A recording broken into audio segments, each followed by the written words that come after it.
Assalamualaikum warahmatullahi wabarakatuh. Kembali lagi bersama saya dalam channel Make a Day. Kali ini saya ingin menjelaskan tentang laporan hasil pelaksanaan pengabdian masyarakat yang ditulis berdasarkan sistematika penulisan laporan PKM. Dalam hal ini, sebelumnya saya di video-video sebelumnya telah menjelaskan laporan hasil penelitian. Artinya penjelasan hasil penelitian berdasarkan kuesioner dan wawancara. Kali ini saya mencoba menjelaskan laporan hasil pengabdian masyarakat di bagian laporan hasil PJBL-nya. Kita lihat di template-nya apa saja fokusnya, di mana di laporan hasil PJBL ini ditulis di sini poin A-nya adalah hasil PJBL. Kemudian di dalam hasil PJBL ini dijelaskan terlebih dahulu adalah tes awal yang dilakukan pengabdian masyarakat. Jadi sebelum melakukan pengabdian masyarakat atau kita melakukan sosialisasi atau melakukan praktik keterampilan dan lainnya, maka diawali dengan tes awal di mana audiens harus mengisi tes awal tanpa diberikan perlakuan terlebih dahulu. Jadi benar-benar nyata berdasarkan pengalaman audiens atau peserta pengabdian. Kemudian setelah hasil tes awal dijelaskan, maka dijelaskan kegiatan pelaksanaannya.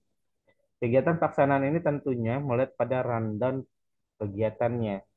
Dalam hal ini difokuskan pada langkah-langkah pengabdian dari awal sampai akhir. Jadi misalnya ada 4 pembicara, maka dijelaskan dari pembicara pertama sampai pembicara akhir dan evaluasinya bagaimana dan sebagainya. Dijelaskan di kegiatan pelaksanaan ini.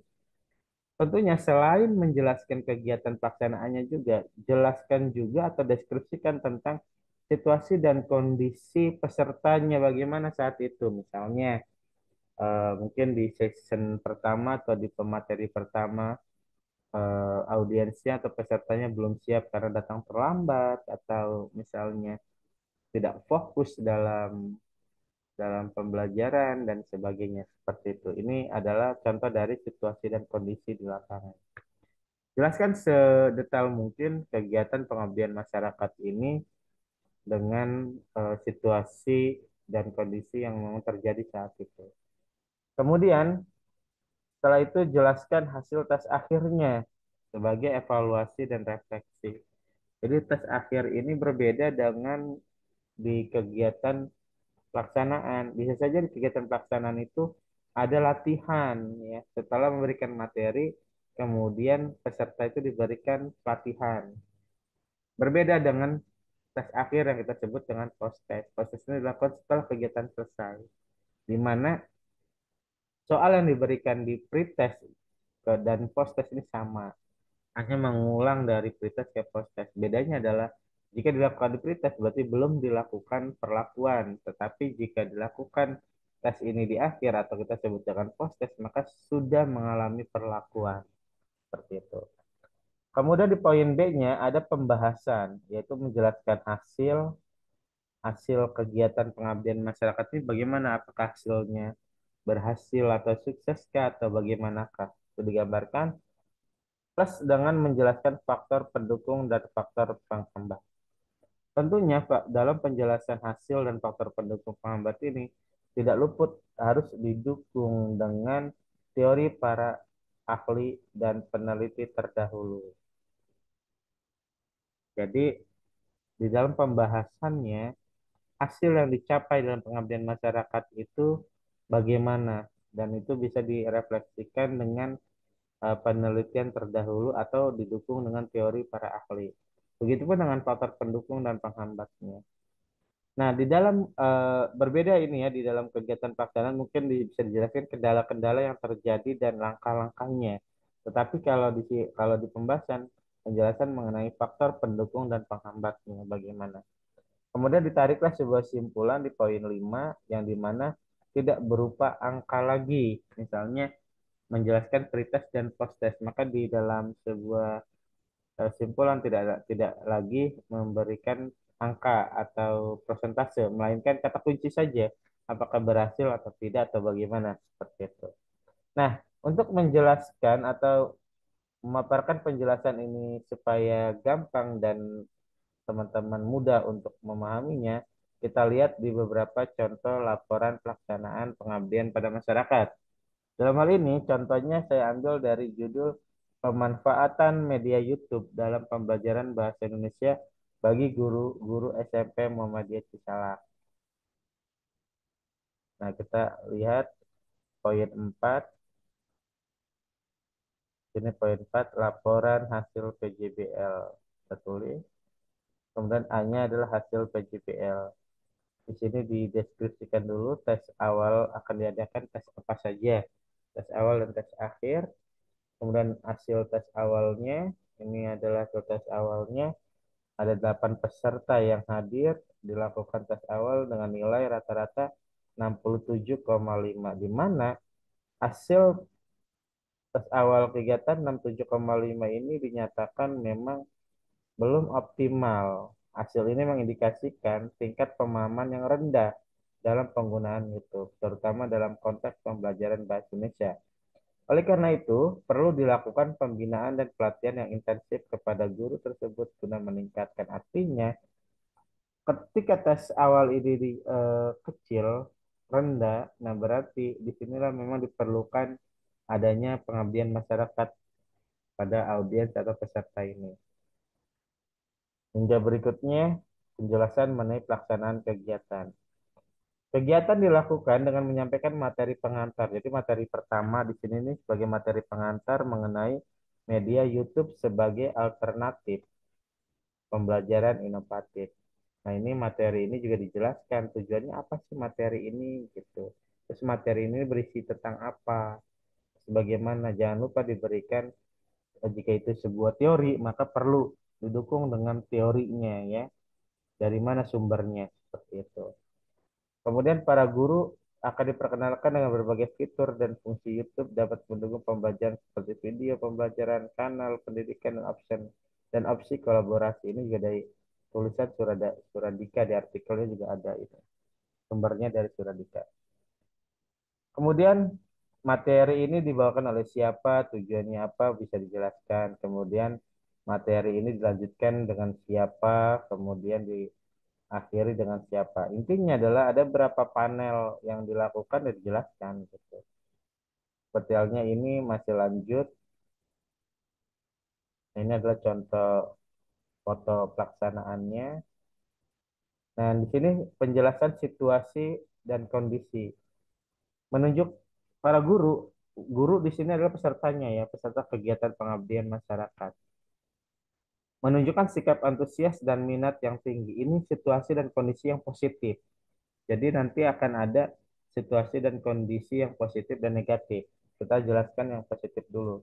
Di sini bisa kita libatkan yang positifnya yaitu bahwa peserta menunjukkan sikap antusias dan minat yang tinggi. Dilanjutkan lagi kegiatan berikutnya apa. Pokoknya ini semua paralel ya, berurutan. Kemudian, meski awalnya terasa sulit, namun perlahan para guru mampu menjalani dengan baik. Nah ini positif, pasti positif. Dalam proses ini terlihat antusias guru juga ini positif. Nah, berikutnya, dalam proses ini tidak semua guru langsung melakukannya dengan sempurna. Nah, berarti di sini yang negatifnya gitu ya. Guru butuh latihan lebih lanjut untuk menguasai keterampilan tersebut. Ini terjadi sebuah kayak semacam eh, situasi dan kondisi yang negatif. Namun, karena terjadi situasi dan kondisi yang negatif, berarti terdapat beberapa kendala. Apa saja kendalanya? Ini kendala pertama adalah keterbatasan teknologi, kemudian kendala berikutnya kurangnya dukungan aksesibilitas teknis, gitu ya. Nah, maka kendala-kendala tersebut itu harus ketika di lapangan itu harus diselesaikan oleh tim Pengmas gitu. Dalam hal ini adalah tim PMS menyediakan panduan langkah demi langkah dalam menyelesaikan kendala-kendala tersebut. Pertama adalah dengan memberikan tutorial video atau sesi bimbingan. Langkah berikutnya, tim Pengmas memastikan bahwa setiap guru memiliki akses kanal atau video pembelajaran yang berkualitas dan relevan. Jadi banyak antisipasi yang dilakukan. Ketika kendala itu muncul, berarti tim Pengmas harus segera mengantisipasi kendala itu menjadi sebuah langkah-langkah dalam kegiatan. Antisipasi kendala-kendala yang muncul memiliki peran yang penting dalam memastikan peserta dapat mengoptimalkan pemanfaatan media YouTube dalam pembelajaran bahasa Indonesia. Untuk itu, tim Pengmas mencoba meminimalisir kendala-kendala yang terjadi dengan menjalankan kegiatan semaksimal mungkin. Nah, kemudian ini adalah penjelasan terakhir di kegiatan pelaksanaan, maka masuk ke hasil tes akhir atau kita sebut dengan post test. Tadi kita sudah lihat bahwa di pretestnya atau tes awalnya diperoleh nilainya sebesar 67,5%. Ketika dilakukan tes akhir setelah memberikan perlakuan, maka didapati nilai dari 8 peserta dengan rata-rata 81. Dari 67,5 mencapai 81, yang dimana berarti hal ini menunjukkan bahwa upaya pembinaan dan pelatihan dilakukan telah berhasil karena meningkat dari 67,5 ke 81. Jangan lupa diberikan grafiknya, dijelaskan di grafik tersebut bahwa kegiatan pengabdian masyarakat yang dilakukan oleh tim Pengmas telah sukses dan berhasil mencapai tujuan yang telah ditetapkan. Nah, di sini titik dari sebuah hasil juga selesai. Tinggal nanti dijelaskan di dalam pembahasannya, maka kita masuk ke dalam pembahasan. Pembahasan ini berbicara tentang apa? Kita lihat di ininya, yaitu tentang hasil, kemudian ada faktor pendukung dan faktor penghambat yang didukung dengan teori dan penelitian terdahulu. Nah, berarti di bagian pembahasan itu dijelaskan hasilnya 81% dari post test ini.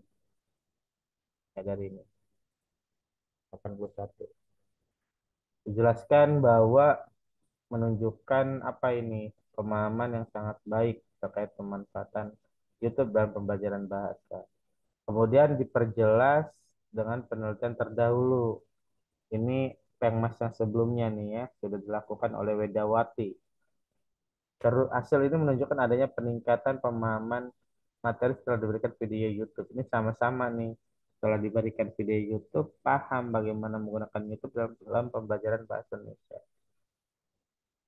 Kemudian ditambahkan juga teori para ahli ya ini melalui video YouTube juga memungkinkan guru terlihat melihat konsep teoritis diterapkan dalam konteks dunia nyata, meningkatkan pemahaman tentang relevansi materi. Ini juga didukung oleh teori para ahli ya.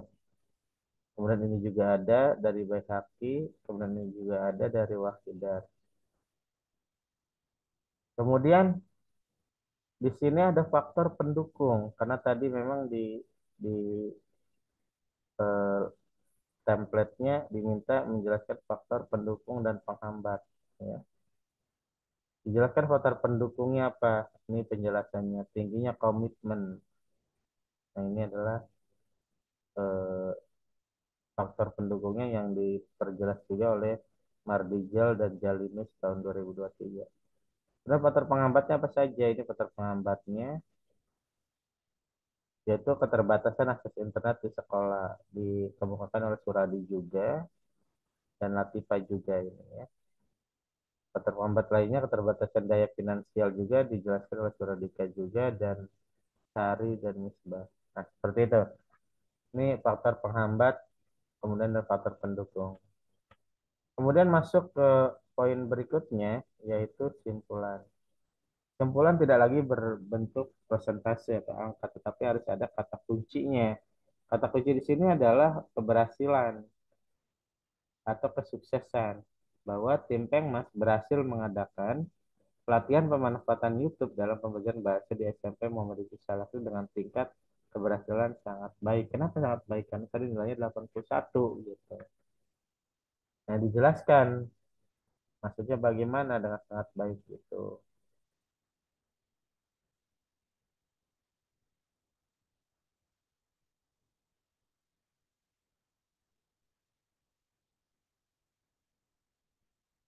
sini ada terakhir kalimatnya bahwa dengan demikian, kegiatan pengabdian masyarakat ini memberikan manfaat yang signifikan dan positif bagi semua pihak yang terlibat karena memang kegiatannya dikatakan berhasil dan nilainya sangat baik gitu seperti itu. Jadi demikianlah penjelasan yang bisa saya berikan terkait mengenai kegiatan pengabdian masyarakat